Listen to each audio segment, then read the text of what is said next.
quick sales tips regarding the LinkedIn Sales Navigator integration with HubSpot.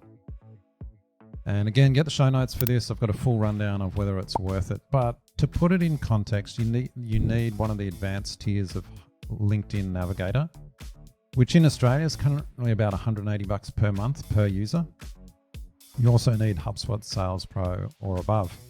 When you've got those two, you can connect the Sales Navigator into HubSpot, and I've got a screenshot of what it looks like in our portal. It'll give you a Sales Navigator pane on the right-hand side for a contact or a company, and then you can connect there, you can send emails, and you can basically do outbound, I'm going to say, to LinkedIn. Now, it won't pull back messages. So in the show notes, I've talked about the pros and cons, because this is useful if you're initiating conversations and you want to log them into HubSpot as activities, as you should be.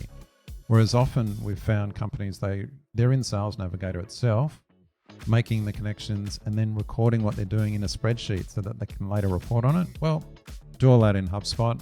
And I've got a video coming out about this in the next week or two where I'll walk through how we do it in our portal. But the cons are there's no flow back from Navigator in. So if someone replies to your email, that doesn't come back into HubSpot. You've actually got to go into Navigator. And so that's frustrating. And there's a few other things that it's kind of limited. Look, it's okay. It's not a no-brainer must get it. It's okay, and it's expensive for what you're getting with Navigator anyway. But here's the thing. I think this is just the start. We're hoping, and HubSpot has murmured that they're working with LinkedIn to improve this connection.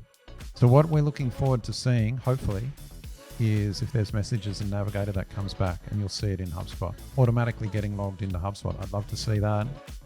Hope that happens. And just general updates. I'd love to be able to trigger a notification in HubSpot that said, oh, that person that you requested a connection to has connected. Oh, great. Notification. Back in HubSpot, I'll send them another message so you can stay within HubSpot as much as possible. Anyway, is it worth it? For sales reps that are doing a lot of outreach and connecting on LinkedIn, I think it is. But if you're just a casual user and just after a little bit of help, it's probably not worth your time and totally money. Agree. And here's a little tip, Craig, that I discovered is you'd see those little buttons just below your contact details, and they're the default ones. You can rearrange those buttons. So if you're doing a lot of stuff on LinkedIn, you can rearrange those buttons and put the log LinkedIn message, which we did in one of our trainings, have that button visible so you don't have to do 2 clicks. You can just do one click. Where do you set that?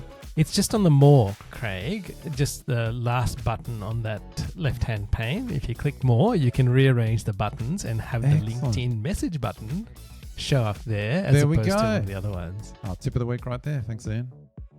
So I did that for one of our customers who log a lot of meetings because they visit customer sites, and just instead of them doing 2 clicks and trying to log a meeting, they just did that. Put that button in so you can click it and log one.